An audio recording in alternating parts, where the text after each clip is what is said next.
Sad day for this guy. Welcome back to Fix Dish, everybody. And if you can't tell, my service truck is down. The PTO on my truck blew up and put all kinds of metal in the transmission. So I went ahead and ordered another PTO, and you know what they say, time is money. So we gotta get this sucker fixed and back out on the road. Not good when you got a hole in your PTO. I don't have proof, but I do have enough evidence to show you guys what I think actually went wrong. Not good.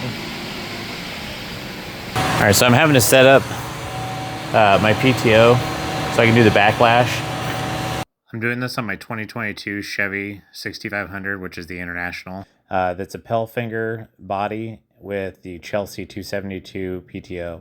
So one of the issues that I'm having with this is my normal standoff.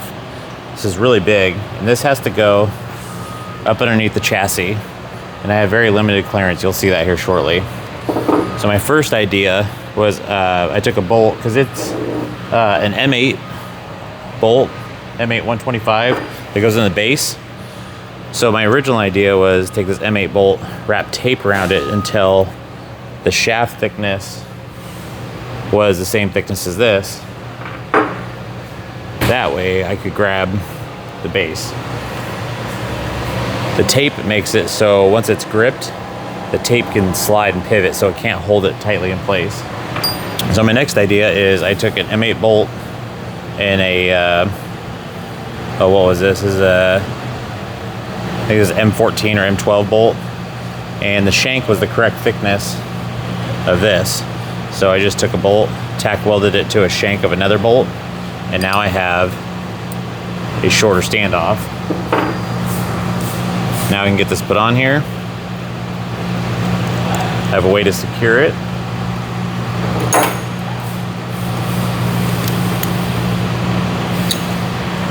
And I could cut this down if I had to. I have a much shorter base.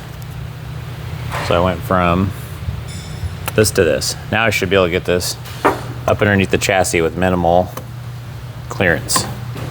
All right, let's take a quick side quest here and see why is it I'm doing this.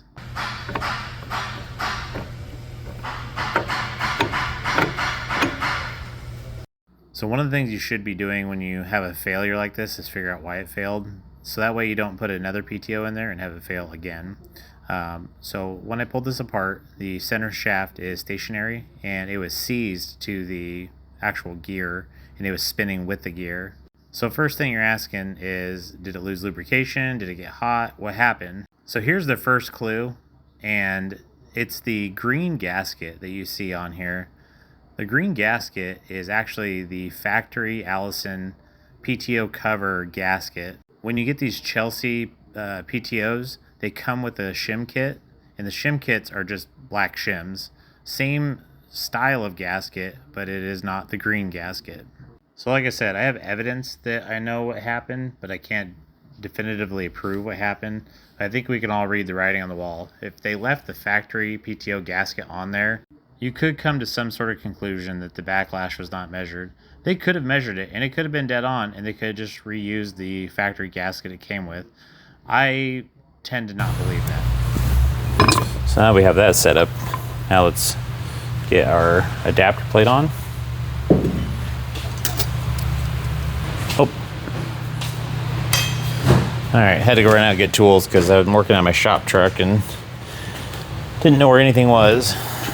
All right, so now we'll go ahead and get this mounted up so it's identical to the original. As I attempt to throw this on the ground.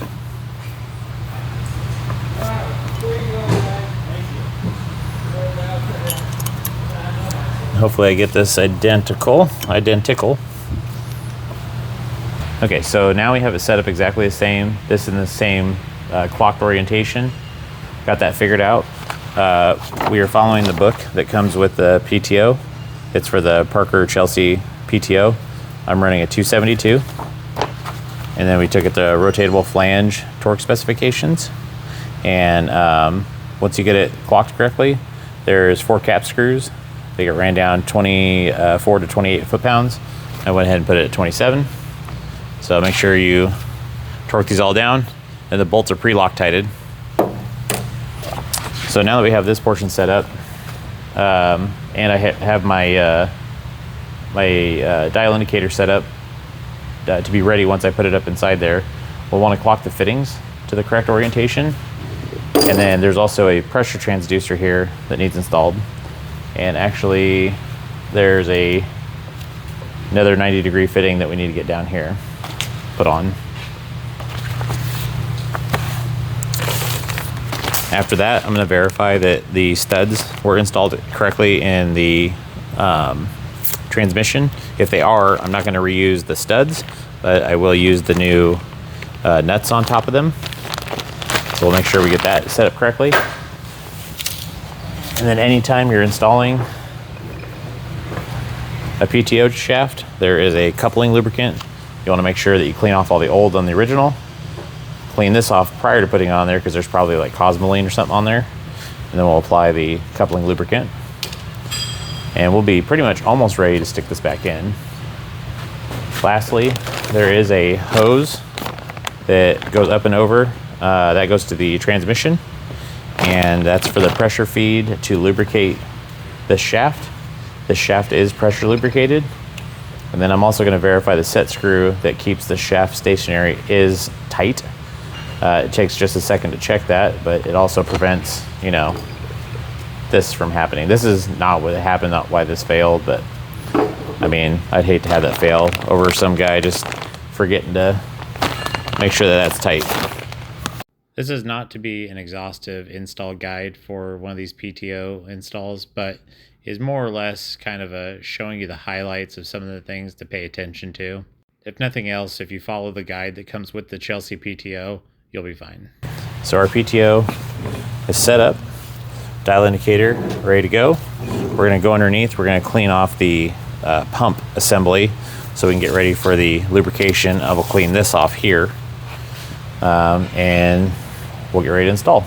Go into the truck we go. Fucking nice as shit outside. And I do need to clean that out a little bit. And you can see where it dug into the casting and that gear blew up. But I went ahead and took a carbide scraper, cleaned all the gasket surfaces off, and then I'll wipe it down. Then I gotta clean that out real good. Had to take the inner fender liner out. And then had to drop the exhaust off.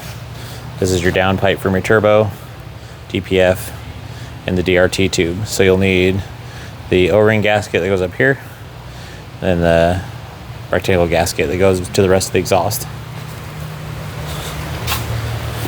Okay, so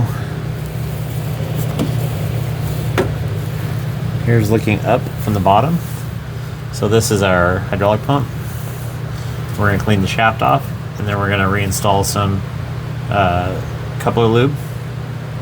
And then I'm going to replace that line because we don't need that line. It's probably got some metal in it possibly. And then I'm going to put the pump up in there with some of the shim gaskets, and then we're going to start checking our backlash. The other thing you want to do is you want to inspect. You'll want to inspect your gear, which I already did rotate this all the way around. And then a lot of metal got caught right up in here. So make sure you get that cleaned out. And then wipe down your surfaces for your mating surfaces.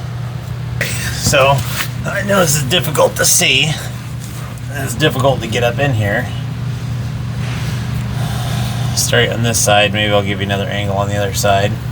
So I got all the material cleared out, gasket surface clear, everything's clean, and we're going to go ahead and pre-mount these gaskets, and then we're going to look into trying to check our backlash.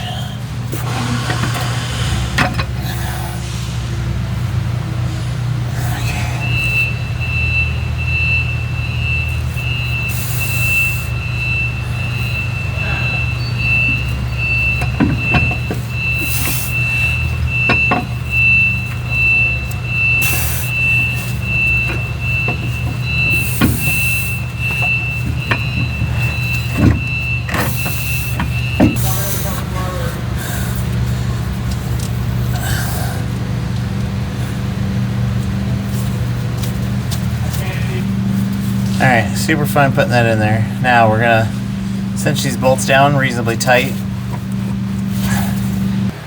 We're onto the funnest part now, where you gotta set up the dial indicator.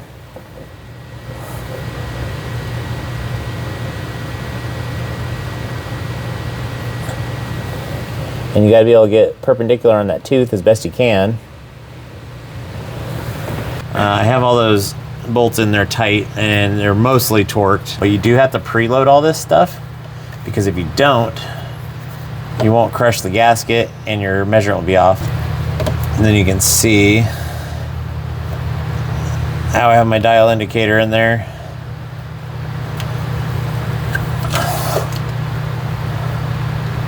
So there's my dial indicator in there.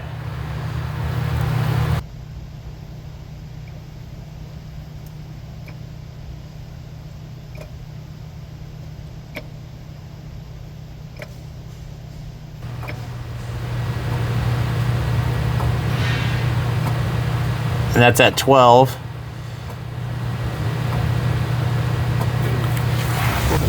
Okay, so PTO in, we got our drain, and then our supply up there. We have our transducer and our engaged solenoid up there, all plugged in. This is where that line hooks up. It goes up and over the transmission. And then we already serviced the transmission, cleaned the pan out, new filter. We're gonna fill it up with fluid. So now it's time to put the exhaust in.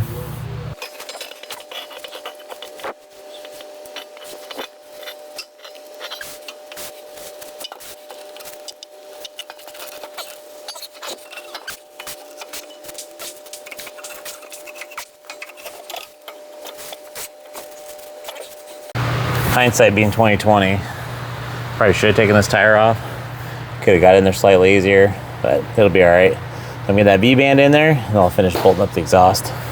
So here in this next part, I didn't get any video footage because after I got this all put back together, went ahead and started it, engaged the PTO, and I had no hydraulic pressure whatsoever. So talk about wanting to make you throw in the towel. That's when it started the 3 hours of troubleshooting to figure out what went wrong.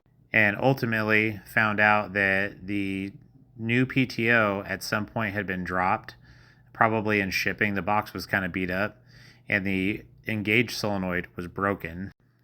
So this is the solenoid pulled out and what it looks like in the housing. And this is how it should look without the bottom half broke off inside the housing. So our supplier went ahead and ordered a new solenoid, got it put in.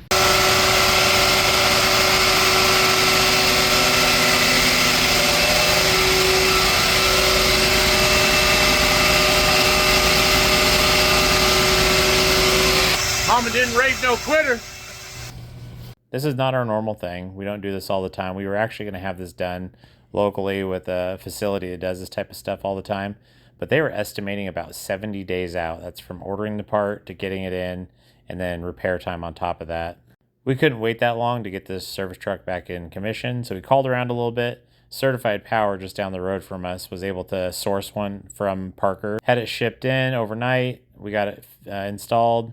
And then obviously we had a little bit of issue, had to get the solenoid sent in overnight. And all about 5 days of downtime, which, I mean, that's something you can't get back, but it's done right, all back together now, and we're on the road. Thanks for watching, and we'll see you guys next time on Fixed-ish.